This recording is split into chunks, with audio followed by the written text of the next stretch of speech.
வயதான பெண்மணி ஒருவர் திருப்பலியில் பங்கெடுப்பதற்காக ஆலயத்திற்கு வந்திருந்தார். திடீரென்று அவர் மயக்கமாகி தரையில் சாய்ந்து விட்டார். அருகில் இருந்தவர்கள் அவருடைய முகத்தில் தண்ணீர் தெளித்து அவருக்கு உதவி செய்தார்கள். அவர் உணர்வு நிலை பெற்று கண் விழித்து எழுந்து அமர்ந்தார். அதன்பின் திருப்பலியிலே முழுமையாக பங்கேற்றார்.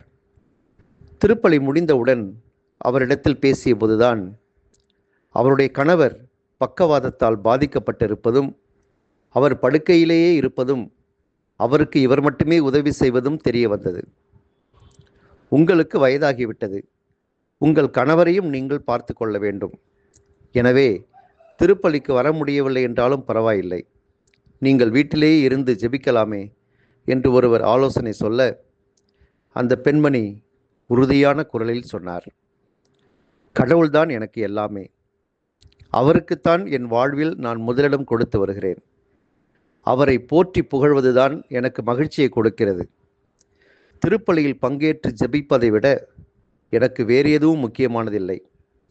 கடவுளுக்கு முதலிடம் கொடுத்து அவர் மீது அந்த பெண்மணி கொண்டிருந்த நம்பிக்கையை எண்ணி அனைவரும் வியந்து போயினர். மகிழ்ச்சியின் நாள், ஆண்டவரின் மேன்மை மிகு புனித நாள் என்று ஓய்வு நாள் அழைக்கப்படும் என்ற ஆண்டவரின் வார்த்தைகள் தவக்காலத்திற்கு மிகவே பொருந்தும். இது மகிழ்ச்சியின் காலம், ஆண்டவரின் மேன்மை மிகு புனித காலம். எனவே அதற்கு மதிப்பு தந்து நம் சொந்த வழிகளில் செல்வதோ சொந்த ஆதாயத்தை நாடுவதோ செய்யாமல் வெற்று பேச்சை தவிர்த்து வாழ்வோம்.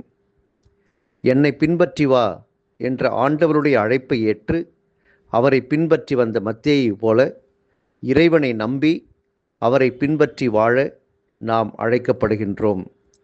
இறைவனின் அழைப்பை ஏற்று வாழ நாம் தயாரா? சிந்திப்போம்.